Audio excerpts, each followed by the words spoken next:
All right, on to our next segment, Week 8 recap. Our first game, this one was probably one of my favorites. LSU at Vanderbilt.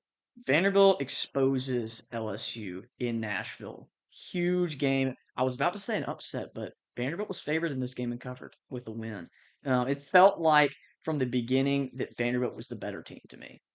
I mean, LSU had one of their better offensive outings of the season, and yet still, I thought Vanderbilt was the better team. And I think there was somebody on our podcast who might have mentioned that. Yeah, that's what I came out and said at first last week. Like my opening statement was just Vanderbilt is the better team, and that's really just the perfect way to describe this game. And that's just how it was the whole way through, pretty much. Yeah, Vanderbilt controlled this game. LSU had their chances. So it's not like Vanderbilt dominated this game, but I think control was a good way to describe it. Time of possession, running the ball, even throwing the ball. Third down conversions were really good for Vanderbilt in this game. No turnovers. I was very impressed. That was the key. And they, for the most part, they protected Diego Pavia. I think they had the one turnover on downs on 4th and 1, and that was pretty much it. I mean, Vanderbilt didn't really punt until the end of the fourth quarter. LSU, to their credit, they took a lot of field goals. They didn't have to punt until the fourth quarter either. But I was thoroughly impressed with Diego Pavia and company in this game. Cedric Alexander actually exited this game, and despite his exit, they still had a huge run late in the game to ice this one. And they kneeled out the ball and didn't rush the field. So it's two times this year that a team has beat LSU at home and not rushed the field. So I don't know what that says. If I'm an LSU fan and we're a top ranked team and we get upset, when teams rush the field, yeah, that sucks. But like, it almost sucks more that they don't rush the field.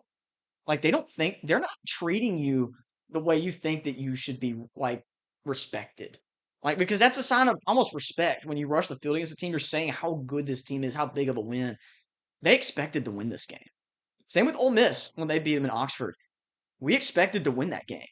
We were favored in that game. It was slight, very slight, but we were favored to win that game. So I think it's really interesting because we're setting up for a really neat game next week. Missouri will be traveling to Nashville for college game day to take on a top 10 Vanderbilt team. Landon, I don't know if you'll remember the year. We were talking about this earlier. When was the last time Vanderbilt was top 10? 47. It was a great 1947. season that I remember a lot of. Yeah, Yeah, so I don't think my grandparents might have been born by then. my I'd have to double grandparents check were that. not alive yet. So this is history being made, and we're actually going to be a part of this history. We're going to go travel to Nashville this weekend for this game. Very excited. I've never been to Nashville for a Vanderbilt game, so this will be a first for me, especially a game where Vanderbilt was even ranked in. So that's another first.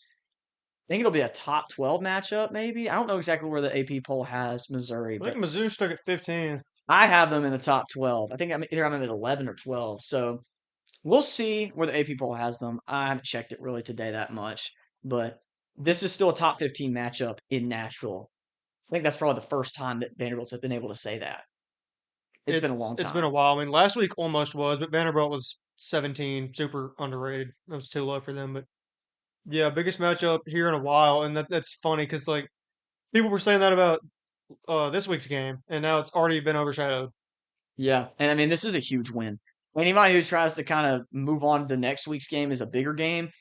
I think that these games profile pretty similarly, except for the fact that Missouri probably has a little bit more going for them offensively. So I once again am not sure how I'm going to pick this game. I had LSU last week against my better judgment. I just felt like that their defense was going to carry them to a win against Vanderbilt. That was not the case. I felt like LSU's defense got completely exposed. That's the best way I can put it. Vandy did exactly what they wanted to in this football game. It was a classic Vanderbilt ball control game where they did what they wanted to do. Diego Pavia making statement runs to give them huge touchdowns in this I game. mean, they faced little resistance until the Yeah, end of the game and desperation time. But when that was happening, Vanderbilt's defense was shutting down LSU too. So yeah, and I would have to say that Vanderbilt is the only team so far this year that has done what they've done, or what anybody's done against LSU. Nobody's done that. mm, Ole Miss may have put up almost 500 yards on them, but we didn't score in the red zone when it mattered. So I think you got to give a lot of credit to Diego Pavia and company, and they look really good. So we both really enjoyed watching this game. I wish I had picked LSU to lose this game, should have but joined me. I just I'm always going to be a hater, and at some point you got to take a break, and you got to try to just see the game from a non-biased perspective. And I really thought that LSU was going to win. Well, no So days off being a hater. yeah, I think we're starting to learn that. But this week, LSU has a really tough matchup. I wanted to pick them again, but I think I'm probably going to end up going with the opposition on that one. But anyway, this is a great game. Landon hit on this one, picking Vanderbilt to win outright. So really awesome game. Looking forward to next week. Should be exciting. The next game we got is Georgia Tech at Duke. I believe that Duke's mistakes easily cost them this game. Duke just handed the game to Georgia Tech on a silver platter. That's the only way to put it, really. Yeah, fumble on the goal line, return to the house for a touchdown by Georgia Tech. It was just bad. They got down there again and turned it over too. Like, did they end up outgaining them still? Yeah, Mensa had over 340 passing, and I'm pretty sure that was more total yards than Georgia Tech had at the Yeah, I ball. mean, Mensa is the whole offense. Like, if they didn't have him, they'd probably be like 2-5 right now. They couldn't run the ball, but they were able to throw pretty much all over Georgia Tech. And a lot of that came late because nothing happened in the first half offensively for either team. Well, Duke was moving it, but then turning it over. That's when all the turnovers happened. Was the first half for them. Yeah, their first drive was really big, and then they had the fumble. They were still tied at halftime. It was like the yardage was like 250 to 90, and it was 7-7 at halftime. Yeah, it was really bad. I actually did pick Georgia Tech in this game, but I did not feel great about it. I felt like this was the biggest trap game for them this season, and Duke just couldn't get it done when it mattered. They fall to 4-3. Is that right? Yes, So 0 or not 0-1. I think they won a conference game, maybe. I think they were 2-0 in conference, maybe. I don't. I haven't really can't remember their schedule, but first conference loss for Duke, so that kind of sets them back in the conference title race right now. There's a lot going on that we're gonna have to get to about the ACC. A lot of chaos, but A lot Georgia of Tech finally midness, handles this and puts it away in the end. a lot of midness in the ACC. Yeah, ACC and Big 12 are showing a little bit more cannibalism than I thought they would at this point. So Georgia Tech moves on to be the only undefeated team in the ACC, not just in conference play, but overall. There are a couple teams left that are undefeated in conference play, but not many. So moving on, we got Arizona at Houston. I had Arizona winning this game by a touchdown. It looked like that might have had a chance. They actually came back in this game. Noah Fafita played really well. Very high completion percentage, several big touchdowns, but Connor Waitman in the clutch when it mattered took them down the field to win the game. And they really did what they wanted to do in this game. They controlled it throughout, mostly. They were up 28-14. Arizona kind of came back. I mean, they had the offense at times to be able to do that, but Houston able to go down there, kick a game-winning field goal, and finish out a solid win to get to 6-1. Yeah, I think we got to start looking at Houston as a possible contender for the Big 12 title, at least an appearance.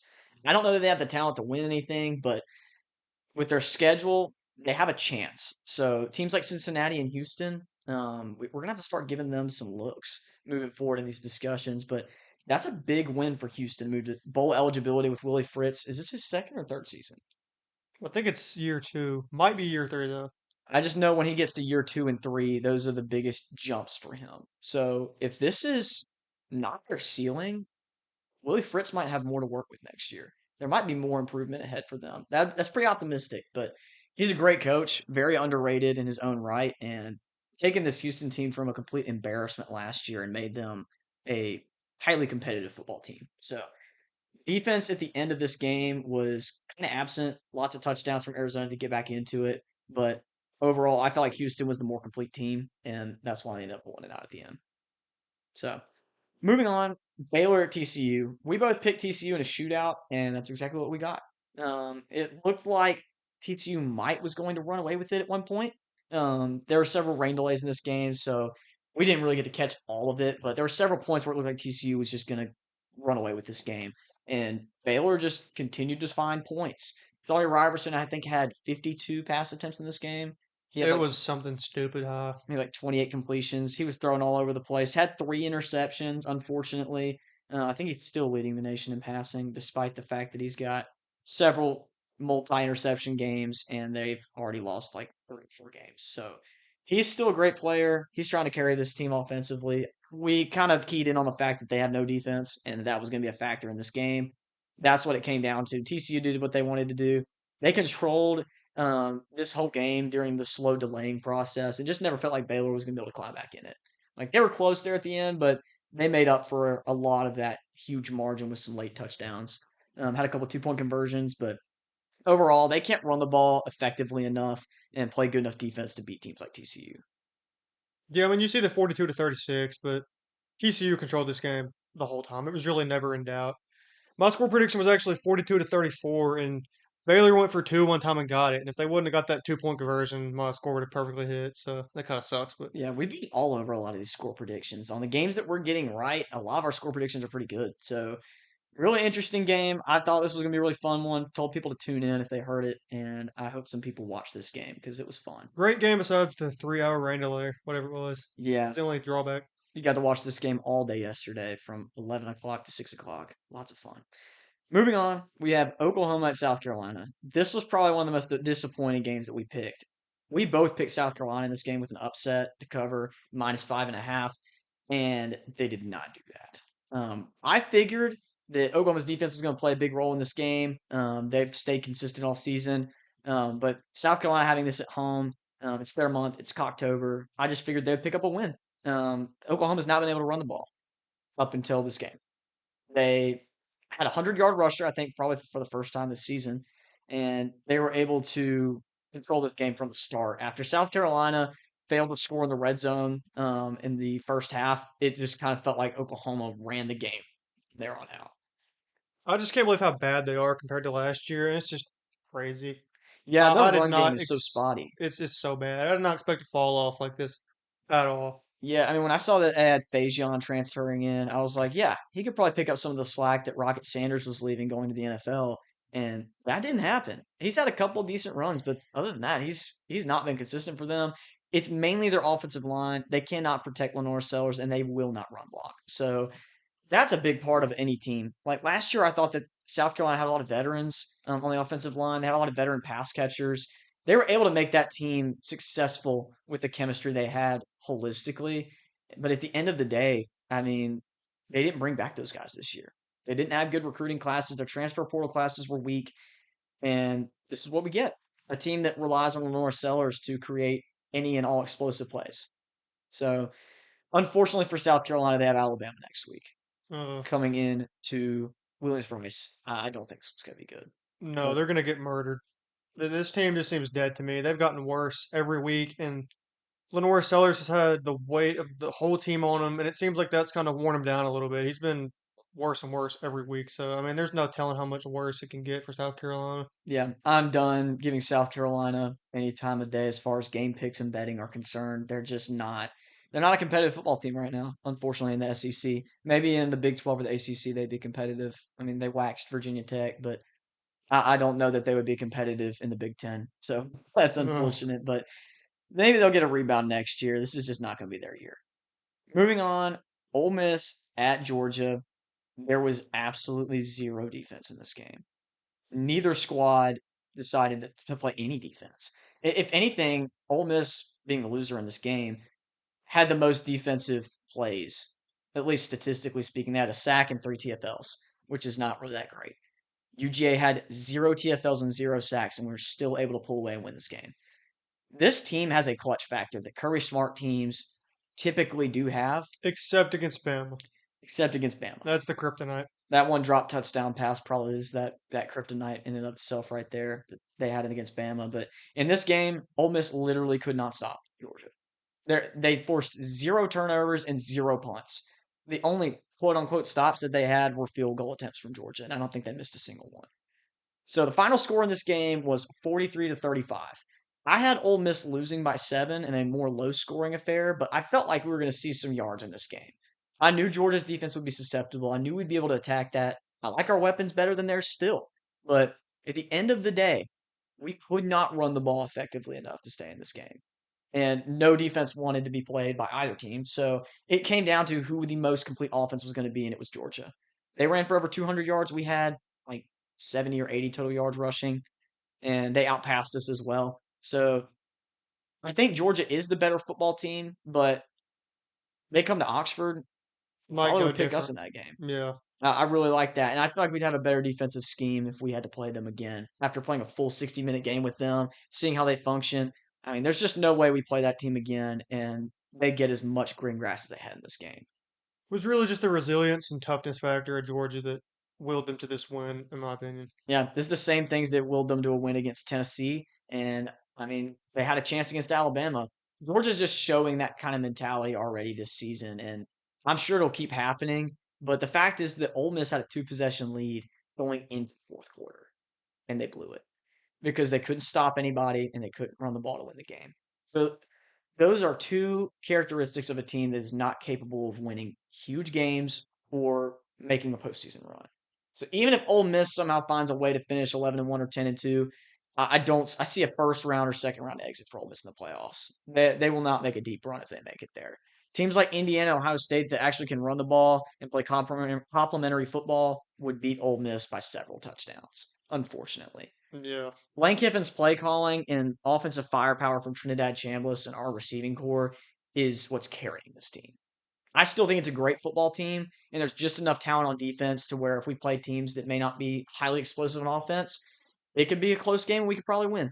But a lot of one possession games from Ole Miss this year, and this was one of them that we just didn't come out on top of. I figured this would be from the beginning of the season a game we weren't going to win. But I'm pleased with how we played outside of defense. That's about really all I have to say on this game. Next week, we're playing probably the best defense in the country. So we'll see how we shake out against Oklahoma. I fully anticipate that to struggle from Ole Miss. I fully anticipate that to be a struggle for Ole Miss. Oklahoma's pass rush is elite. Their run stopping defense is incredible. Their pass defense is really good. That's going to be a problem for Ole Miss. We do have a day opening kickoff at 11 o'clock in Norman. So I think that gives us a really good chance. It's not a night game. That helps us out a lot. But moving on to that game later, because we're going to be predicting that game, I think this Ole Miss team has a lot ahead of them. That's probably the biggest game left on the schedule. Not to overlook State or Florida, which are going to be really tough. But Ole Miss has to find a way to win that one if they want to be a serious contender. Georgia looking very poised to make a run at the SEC championship again this year, though. They got to find some defensive answers too, though.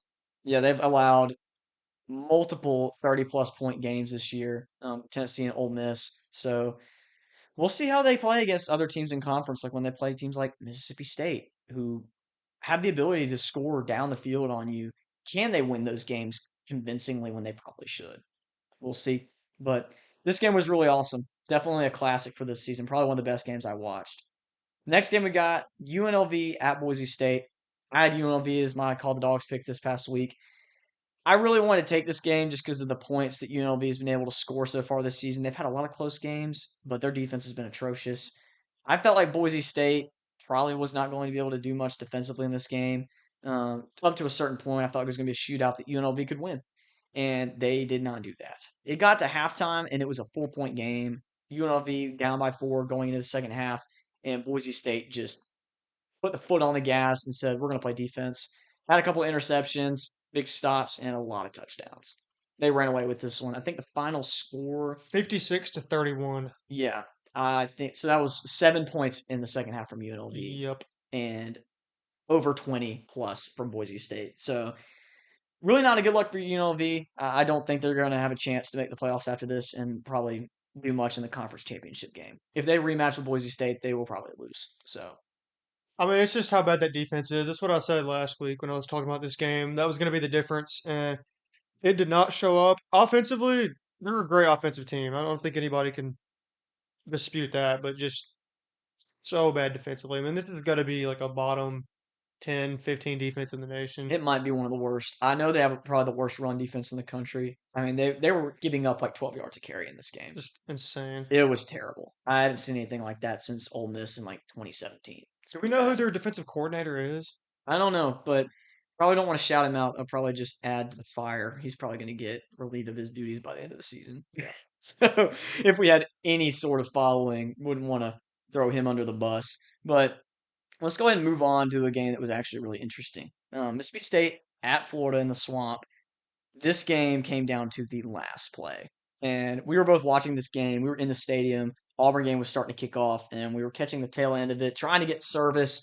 And we were able to see the final drive where Blake Shapen unfortunately throws a game sealing interception in field goal range to give State a chance to win.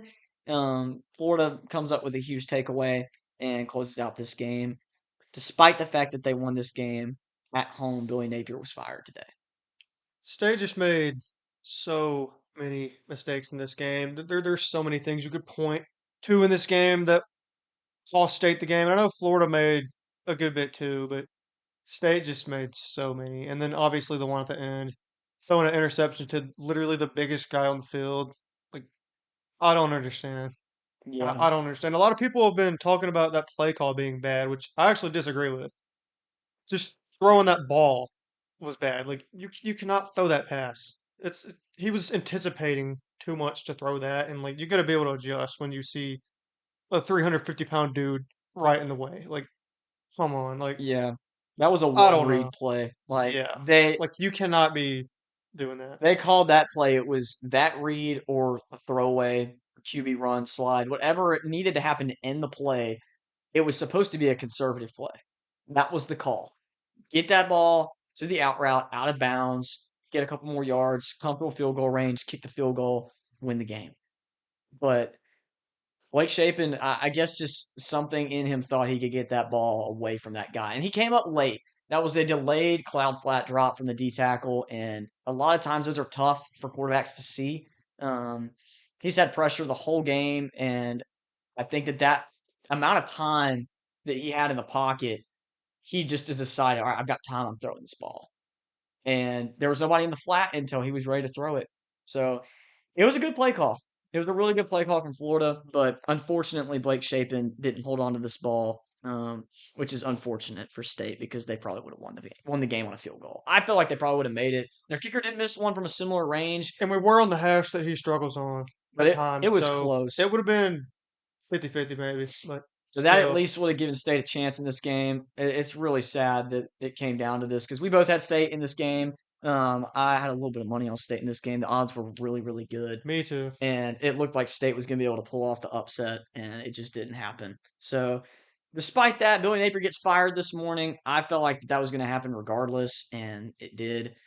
We're going to see what's going to happen with Hugh Freeze at some point soon. I really am not sure, but lots of coaching buyouts are about to get paid out this season. It's been insane so far. But this game was just a catalyst. Regardless of who was going to win this game, Billy Napier was probably out. So Mississippi State really needs another win. They're still exceeding expectations, yes, but I think that this was a tough one for the fan base. Definitely. I Yeah. think I think next week Texas is going to get absolutely everything they can handle from Mississippi State. It'll be a fun game. We better give them everything they can handle. Like that better be a much better performance. And Well, even if we Kentucky was play able to do much that, better, so it still might not be enough. Like Florida gave us every chance, but just I don't know. yeah. The last thing I would say about that Uncountable game number of mistakes in this game. is a lot of people are going to say that Blake Shapen cost them the game on that play. Like that was the mistake that lost them the game. That was the final mistake, and yeah, it did lose the game because they couldn't do anything about it afterwards because Florida ended with the final possession. But I mean, there were so many other mistakes before that that were made by other players in other parts of the field at other times, and those all added up to the loss at the end of the game. It's like blaming a game on officiating when it comes down to a one possession game. Like you can blame it on officiating, but don't let it come down to the judges. That's always a big thing that a lot of people will harp on, which I agree with. I mean, we should have been up by like 10, 14 points at that point. Like Yeah, I mean, DJ maybe Lackley had even a pair of more. interceptions. Like y'all Yeah. had opportunities, and y'all were not able to capitalize several times. Some overthrown passes from Blake Shapen. Like that's another thing. Yeah, he missed a touchdown in this game. It was wide open. Maybe another. I think he had another throw that he overthrew. But regardless, there were plays that were missed and opportunities that did not convert for State. It was not this only play that cost them the game. There were a lot of other plays that factored into this. So at the end of the day, I really wish I'd seen that kick have a chance. I felt like State was probably the better team on that field. So we'll see what Florida's got left in the tank moving forward. As an Ole Miss fan, we've got Florida coming into Oxford, and I do not want to play them. I just don't. Late season Florida with nothing to lose, I don't want to play them. But unfortunately, we have to. So we'll see how that game is in a couple weeks. Next, we've got Tennessee at Alabama. I feel like the key turnovers in this game is what gave Alabama the edge. It felt a lot closer than the score indicated to me. Yeah, just the pick six of the goal line was really the difference here. Yeah, if you didn't see it, Tennessee right before the half, as time was expiring, had the ball on the 1 yard line and decided to throw a flat route into the right corner of the end zone. Two Alabama defenders over there. One of them covers the inside of the flat. The other one jumps the route by the pylon, takes it 100 yards back to the house, 14-point swing gives Alabama a nice lead going into halftime. I think it was like 19-7. And the reason why it was 19-7 I is think it because was 23-7 actually. it might have been Joey Aguilar had an intentional grounding called for a safety in this game, which was really big. That turned the play of the game around a lot after that. It felt like Tennessee was going to be neck and neck, and then Alabama gets the 9-7 lead, goes down, scores. Then it's 16-7. Then they get the pick six. So yeah, I think it was 23 Mm. 7. They might have gone for two and missed it, but yeah, it just felt like Tennessee played good enough to not be down by as much as they were. They lose this game 37-20.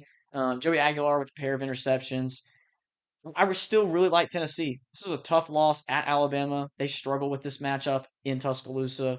It's just a thing. They have an Alabama problem in Tuscaloosa, but Alabama looks really good.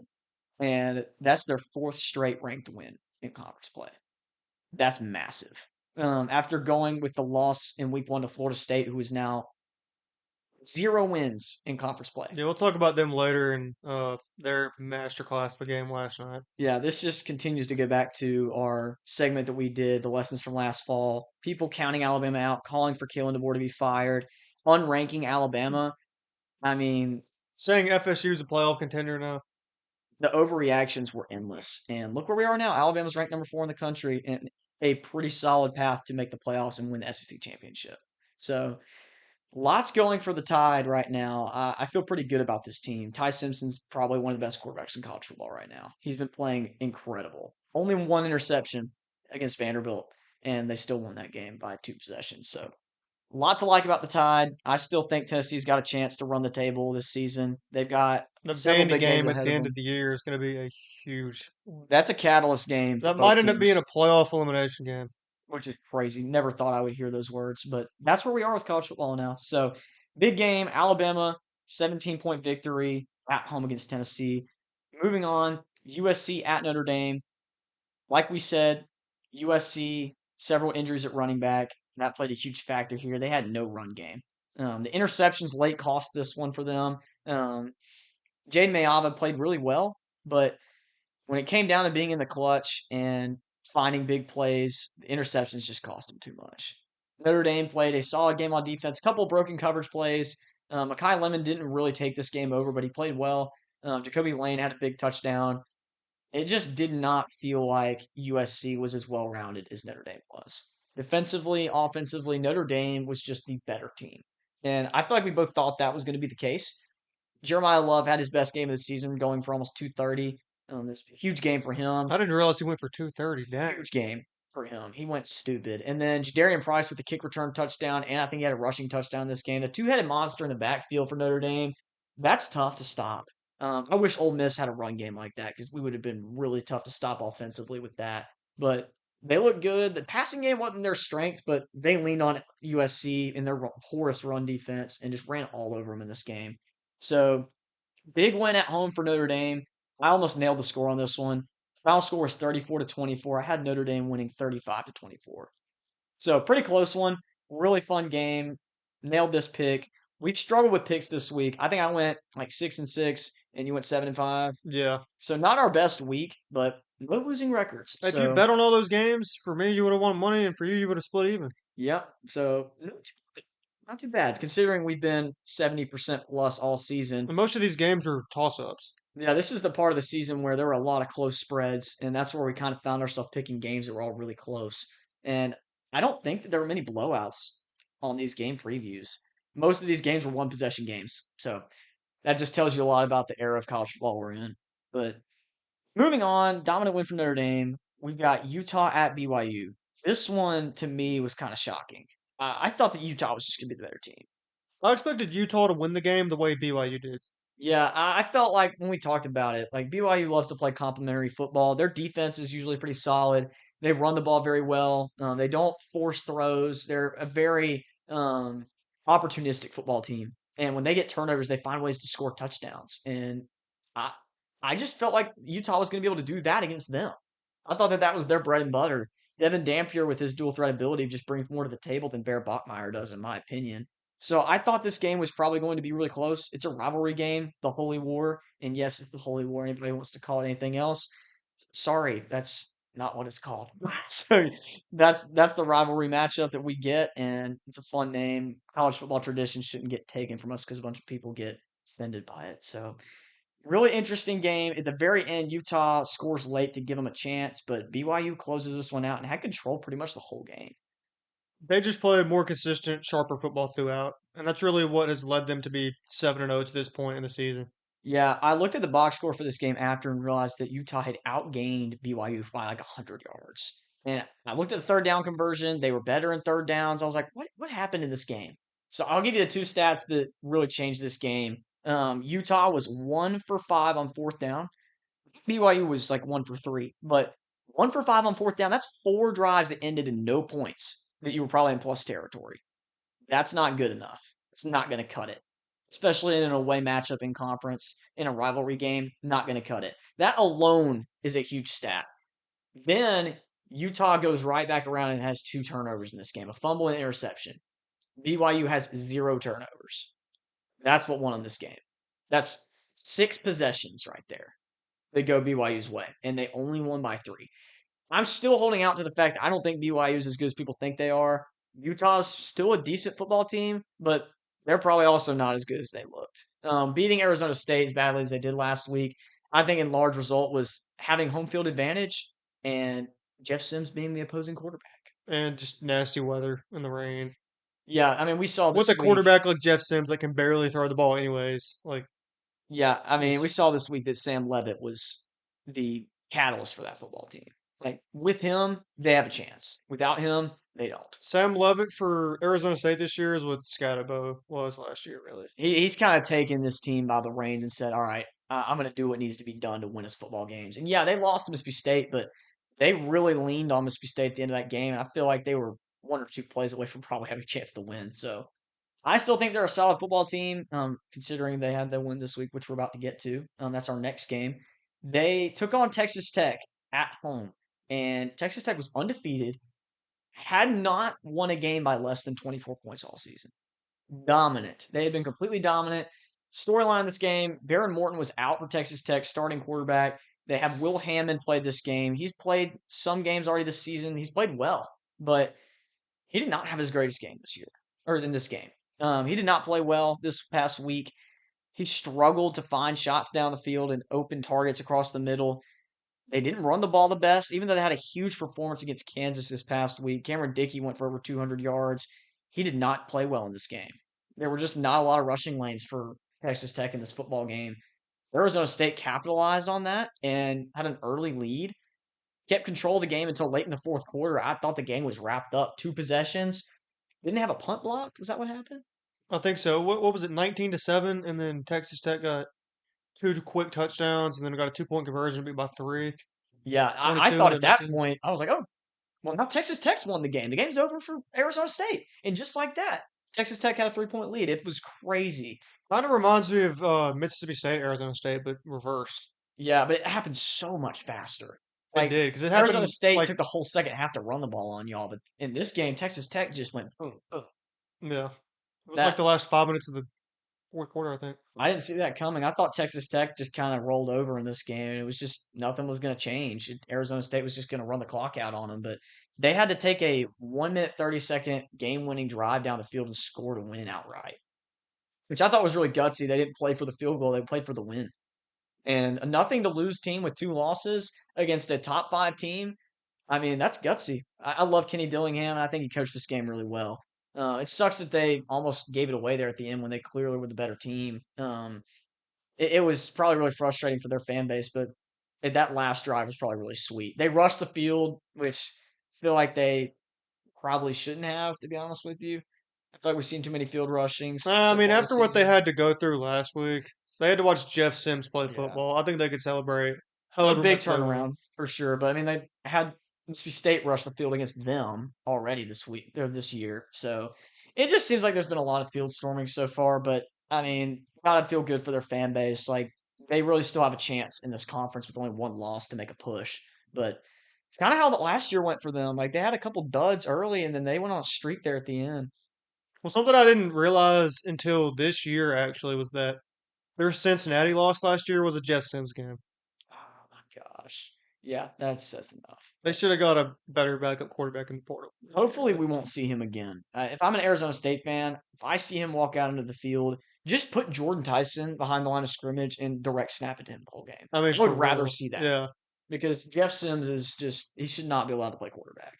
So this game final was 26-22. Arizona State with the walk-off touchdown. Tyson and Levitt take over in the last second to win this game.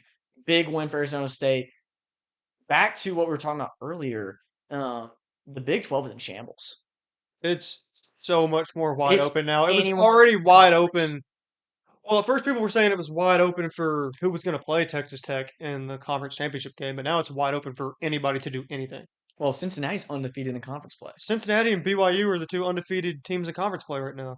Yeah, so if they run the table, they play each other for the Yeah, Big 12 championship, which is nuts. Because Cincinnati's schedule is pretty favorable. Don't they play BYU? I think they do. I think they host them So in like really the interesting second to matchup. last week of the year. That'll be a big game. So much going on in that conference. Same with the ACC. We didn't talk about Miami losing to Louisville.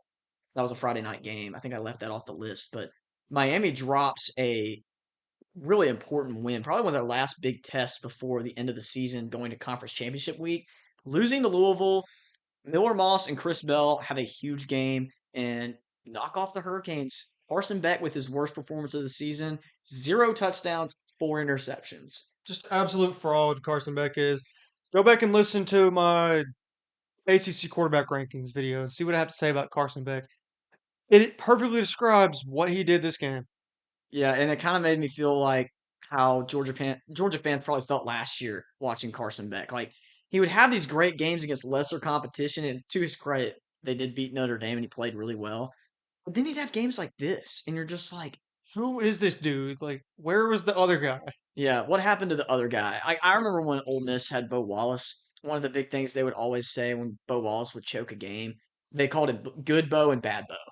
And it was like a big deal. Like people like, oh, Bad Bo showed up this week. Like when you go to church and talk about the football game, people be like, well, Bad Bo showed up against Auburn this week and we lost. It'd be stuff like that. Or we win a huge game and they're like, yeah, Good Bo finally showed up. Wish he would show up every week, And everybody has their off weeks, but it just seems like Carson Beck's off games are more than just off games. 4 interceptions, no touchdowns. I mean, that's a little bit more than your receiver just running the wrong route there at the end of the game. I don't like what I saw from him in that post game press conference when they asked him what happened there. I mean, just an emotionless reaction and pinning it on other players on the team. You're the quarterback, you're the leader of the team, and you're going to go pin it on other players because you threw an interception at the last second of the game. If that was your only interception of the game and you played lights out, maybe you can say that. But you threw 4 interceptions and you cost your team this game. So I don't like that personally. If I'm a head coach, that doesn't fly. He looked like a deer in headlights the entire last drive of the game. Yeah, you compared it to this. I thought this was really funny. I think it was Mike Gundy's son that played quarterback like several years ago for Oklahoma State, and there's this meme of him with trying to take a snap in a game, and his hands are shaking so much, like you would think he's going to drop the snap. That's what it looked like watching Carson Beck in this game. Like he just had no composure, none No. whatsoever. I think he really was, other than the fact that they can't run the ball, which I've been talking about as being a big weakness. He was probably one of the sole reasons they lost this game. His play sold this game for them.